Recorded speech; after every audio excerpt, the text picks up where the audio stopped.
Makori, zone 3. Compagnie républicaine de sécurité, CRS 2.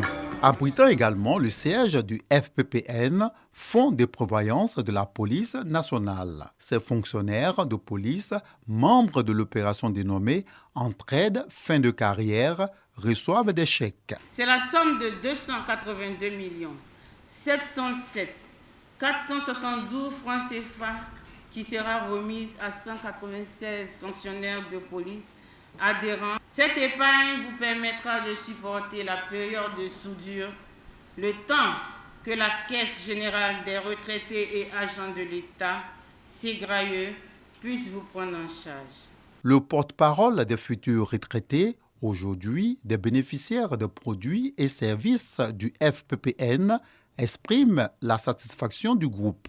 Il exhorte les plus jeunes à l'épargne pour une retraite paisible. La retraite, ce n'est pas maintenant, nous anciens l'ont dit, il faut la préparer depuis le jour où tu mets les pieds à la police. C'est ce qu'on a fait avec toutes les parcs et c'est dans ces conditions que le fonds, justement, la direction a fait des efforts pour accompagner tous les policiers pour leur permettre d'avoir une sortie honorable au moment de la retraite. Je suis très à l'aise pour partir. C'est quand vous n'avez rien fait que vous êtes anxieux. Le représentant du directeur général de la police nationale se félicite de la tenue de cette remise de chèques, tout en souhaitant bon vent aux loyaux serviteurs de la République prêts à faire valoir leur droit à la retraite. Le fait que vous avez accepté d'épargner une partie de votre salaire, cela s'appelle la prévoyance. Vous n'êtes pas radié des effectifs de la police pour une faute contre l'honneur ou pour une faute contre la probité ou pour toute autre raison parce que vous avez atteint l'âge statutaire de la retraite.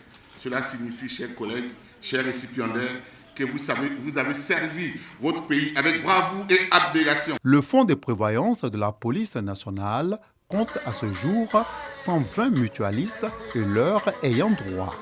Ce fonds existe officiellement depuis le 27 juillet 2000. Elle engage le parent d'élève qui choisit lui-même l'établissement d'accueil de l'élève en fonction de ses moyens financiers, son lieu d'habitation et les rendements scolaires de son enfant.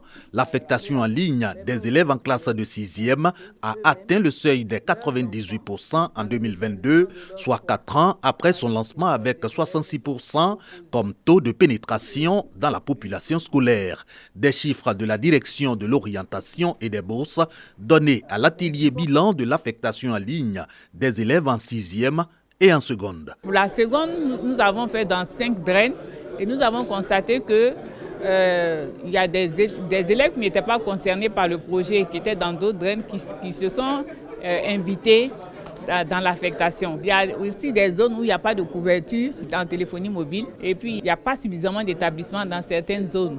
Donc il y a tous ces problèmes auxquels nous devons trouver une solution.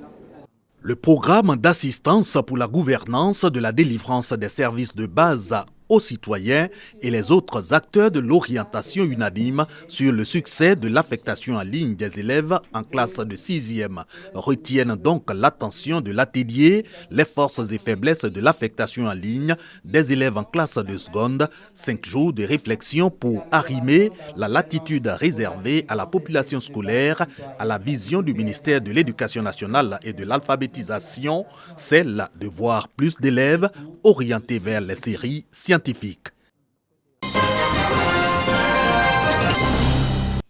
Ce sont au total 10 sites identifiés qui seront bénéficiaires de ces 2 programmes structurants portant sur l'amélioration de l'accès à l'eau pour l'agriculture, l'élevage et le développement de la filière maraîchère en vue d'apporter des revenus additionnels aux populations.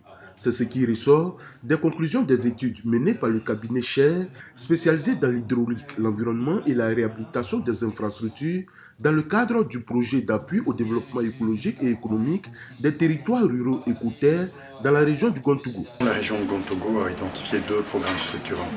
L'un pour le développement de la filière maraîchère et l'autre pour tout ce qui est amélioration de l'accès à l'eau pour l'élevage, pour l'alimentation en eau des ménages et pour l'agriculture. Notre objectif, c'est d'évaluer les actions qui ont été proposées, est-ce que ces investissements sont réalisables, de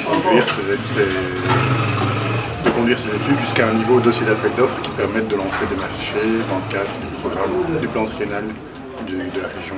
Ces deux programmes structurants qui constituent le cœur du projet Écoterre dans la région du Gontougo tiennent à cœur au président du conseil régional, le sénateur Kosonou Kwasi Ignace. Nous sommes dans le monde rural et dans le monde rural, c'est l'agriculture.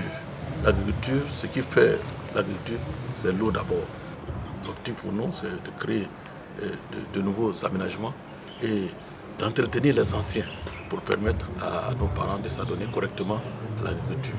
D'autres actions sont prévues dans ce programme, dont la formation de 800 producteurs aux techniques culturelles respectueuses de l'environnement, la production de semences par un réseau de producteurs et l'appui à la formalisation des 40 organisations paysannes informelles de la filière maraîchère.